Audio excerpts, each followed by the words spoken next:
At the edge of modernized society, there are always these borderlands. I'm not talking about cities or suburbs or forests or even rural farmland.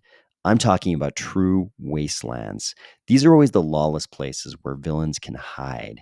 They engage in their parasitic, extractive behavior, leeching whatever value they can out of productive society, and then they retreat to the borderlands where they can be hidden from the law.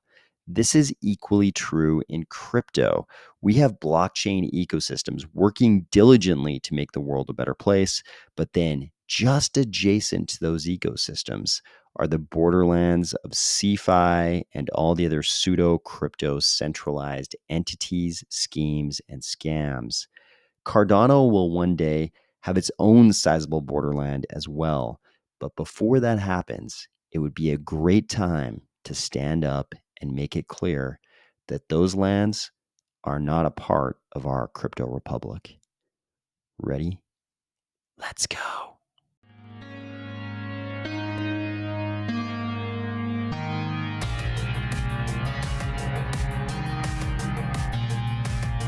Today, we're going to discuss someone in Congress who actually seems to understand the difference between crypto and those borderlands, Coinbase revealing that it's doing more than just fine, MuesliSwap deploying something new, Carta Station opening up its second secret colony, and Virtua with a few more peeks at what they've got on the way for Cardano Island.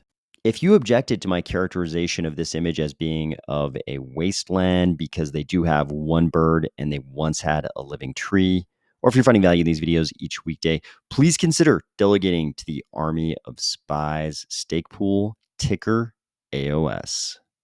As frustrating as it is to watch US crypto policy sometimes evolving in all the wrong directions, and to see guys who are truly from the borderlands like Sam Bankman-Fried buying their way into meetings with people in Congress, SEC Chair Gary Gensler apparently, also Jay Powell, according to that schedule that surfaced, and to know that those people are representing crypto in those meetings where crypto policy is actually getting formulated.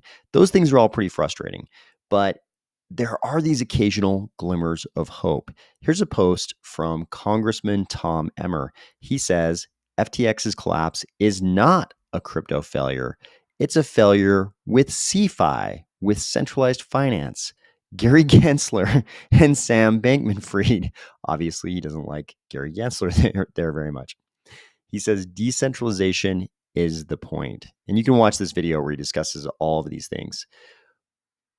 But it's interesting when you think about the fact that this is being painted as a crypto failure everywhere. And it would be very easy for any politician to just jump on board that train and say, we have a giant crypto collapse on our hands. Crypto's gotten out of hand. We need to whip those guys into shape. We need to end this Wild West era of crypto. We just need to regulate them out of existence and put the, Goldman Sachs's and the JP Morgan Chases of the world basically in charge of all of crypto. You could see how easy it would be for a politician to just lean into the CeFi thing and say, oh, no, you could totally have your crypto assets, but it's all going to be CeFi run by traditional players who are already regulated by the state. Regardless of your political leanings, it's easy to see that Congressman Emmer understands the difference between real crypto and the fake crypto out in the borderlands that's caused so much chaos lately. And that means we're making a lot of progress. This dude was alive for 8 years before humans ever stepped on the moon. For those of you who are very young, that means there were no iPhones, no Teslas, and not even TikTok. Understanding the promise of crypto and decentralization is not a generational thing. Eventually, most of the people in Washington even will understand it. And they'll also understand the difference between real crypto and the fake crypto in those adjacent areas that aren't quite crypto, but are the borderlands. But only if all of us in crypto right now stand up and let everybody know very clearly that all of that is not a part of what we're trying to do. One of the weirdest things about centralized entities in crypto is that a lot of the original ones don't seem to be ill-intentioned at all. They don't seem to have been up to the same old tricks, the same new tricks, I should say, that a lot of these newer centralized entities are up to. We've got the original centralized platforms in crypto that were largely used as fiat on ramps and off ramps, and those were very necessary back in the old days. And those entities, they don't ever seem to do too many things wrong. Here's Brian Armstrong of Coinbase letting everybody know that their financials are public, so you can, because they're a public company and they have to report those kinds of things. And he says they're holding 2 million BTC. Remember, there can ever only be 21 million BTC, and Coinbase is holding 2 million of them approximately, which are approximately worth 39.9 billion. This is all as of September. One of the weird things about Brian Armstrong, every time I see him post on Twitter, I see his CryptoPunk, and while it does look like him, it also looks like an infant. And I keep thinking one of our largest crypto exchanges is run by an infant. It's also funny that initially people were mad when they found out how little of every asset FTX seemed to contain right after the collapse at the end there. They were especially mad that FTX didn't have very much BTC. But I keep imagining what kind of things Sam Bankman-Fried would have done if he would have had this much of the public issuance of Bitcoin at his disposal. I have a feeling his eyes wide shut parties wouldn't have been happening in the Bahamas. They would have been happening in like low Earth orbit, and they would have involved carefully trained elephants and probably whole villages of kidnapped primitive people. What's up, freaks? Space Emperor Sam has arrived. Hey, Caroline, I'm going to need you to get a strong rope, a very large speculum, and that bull elephant. Meet me in the back room. Speaking of exchanges, we also have them in Cardano, but they're largely decentralized, including MuesliSwap, who has this to say: our next big innovation for Cardano DeFi, concentrated liquidity pools. MuesliSwap concentrated liquidity pools are now on private testnet. So I've talked about concentrated liquidity in DEXs and specifically in AMMs in the past on this channel. I think we all kind of know that this is where DEXs have to head because impermanent loss is atrocious. Impermanent loss is a really bad bargain for liquidity providers and DEXs. So I'm really curious to see the ways in which our various Cardano DEXs roll out concentrated liquidity and the extent to which they're able to mitigate impermanent loss. We've talked a few times about the moon today. Luckily, Cardano does have its own fully functioning moon in the form of the Cardistation metaverse, which works quite well. And now the spaceport at Cardistation actually takes you somewhere, actually a few different places. If you go over here to this little robot, he will take you to a few possible different exoplanets. And it's actually a NASA website that simulates being on a couple different exoplanets. The only one I've been able to visit is, I believe, called Concrete 55, which is kind of a lava planet. Kind of interesting. But this one over here takes you somewhere brand new that I don't think very many of us knew existed until very recently. So you can see in the future, we'll also be able to get here via their metaverse lunar monorail. Oh, here comes a little music. Okay. Oh, now we've got the Dominion screen. And now we are here. And you can see that we are in an airlock because that is my Ready Player Me avatar, no longer my spacesuit, which means we're in an airlock that is pressurized here. So this is the second secret colony that I think nobody really knew they were building in Cardistation. And they've pointed out this is not really finished. They're going to be building more stuff here, but so far this looks pretty interesting. I think it's cool that you can kind of choose to be in the first colony without pressurization, where you'll be sort of in moon gravity. And I think here you can't even. I don't think at this point you can even jump here in the non-pressurized colony number 1. When you jump, you kind of experience the low gravity of the moon, and you can sort of fly all over the place. But over here, it's more more similar to just kind of a regular Earth environment. I'm really curious to see what Cardistation does with some of these areas because they seem to be so much further along than a lot of other metaverses in terms of just having a metaverse that you can actually walk around in and that it's browser accessible. Okay, now you can see I am back on Colony 1. There's the Earth. People have already built quite a few things around here, but you can kind of see the moon gravity. See, you can bound pretty far. I love how smoothly things work in Cardistation. So if I want to change to one of my vehicles, which are NFTs, I just hit escape, then go to inventory, and it's pretty quick. Here's one of the motorcycles. If I want to change to a different vehicle, come back, remove the motorcycle. I can go to the SUV type vehicle, the gigantic moon buggy. There's also a dirt bike.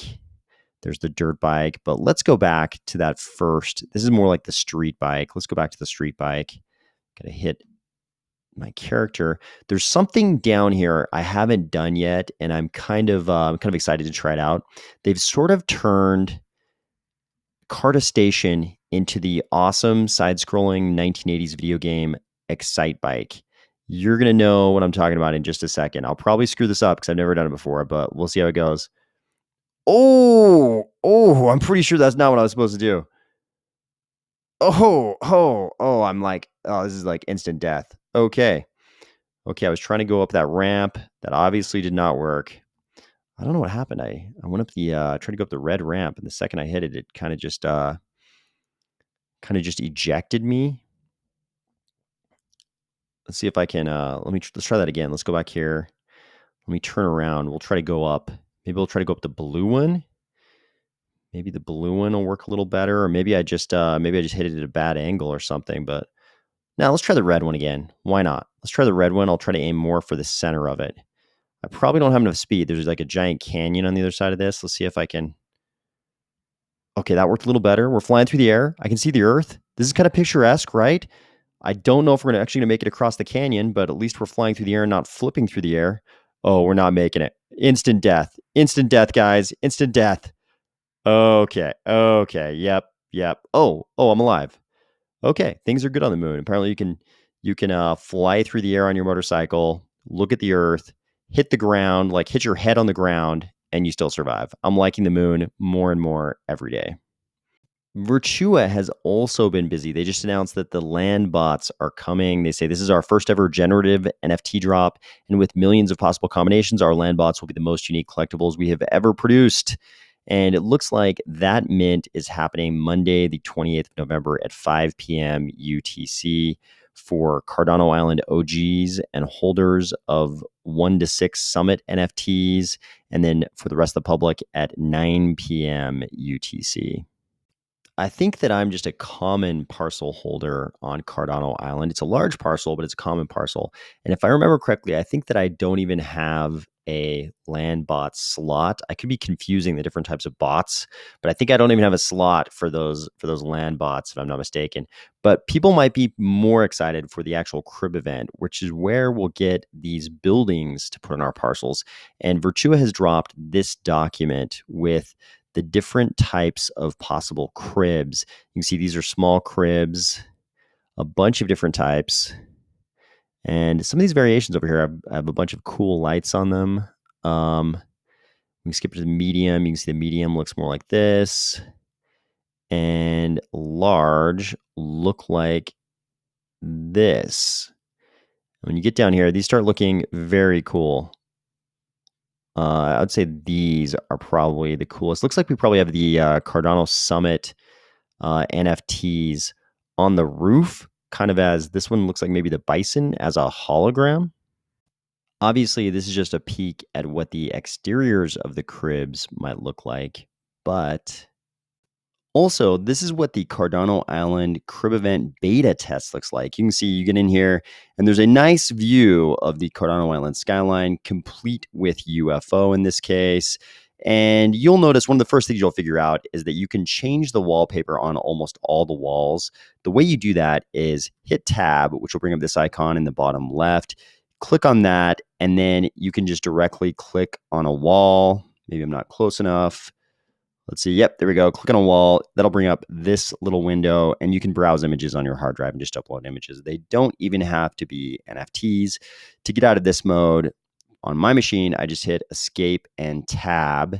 And you can see I've kind of gone through, and I think I've wallpapered every single available wall with previous thumbnails. I thought that was appropriate.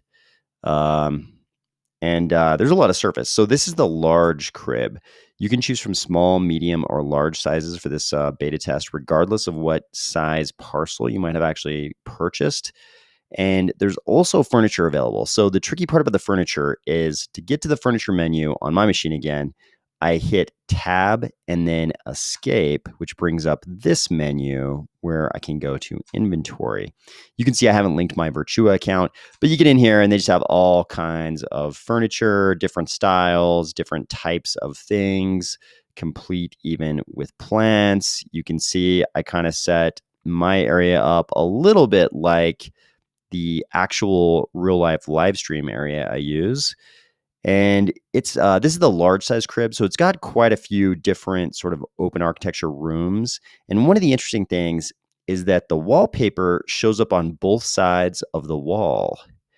And with that piece over there in the corner that you just saw for a second, it even shows up on the outside of the building. I'm not sure if this is intentional or if this is just kind of a bug, but I actually kind of like it. I don't know if everybody would like that, but I kind of hope this was intentional and this is what shows up in the actual gameplay so that the wallpaper on our walls actually shows up on the outside of the buildings. I think that'd be kind of cool.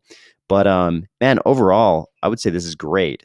A little bit tricky to figure out how to move the furniture and resize the furniture, some of those controls. But if you play around with it, you'll figure it out pretty quick. But overall, great job, Virtua. And also, I want to applaud the Virtua team for making this available via browser. I think it's probably very tempting for Cardano metaverse projects to make this kind of thing download application only, and specifically to make it something, very specific to a certain system, like say, okay, you can build whatever you want, but you must download it on a PC. I think a lot of people, there's a pretty good diversity of operating systems out there these days, and a lot of people won't have the required operating system if it's not browser compatible. So I think there's going to be a pretty big difference in sort of accessibility between the projects who make things browser accessible like this and the projects who make the decision to just go with a single operating system. But again, good job on this by Virtua. This gives me very high hopes for how fun this game is going to be to play once we can actually get down there on our actual parcels. Standing here, looking at the skyline, kind of reminds me of that last scene in Fight Club. But please, no Project Mayhem on Cardano Island. I hope you're having a great week, and I'll talk to you tomorrow.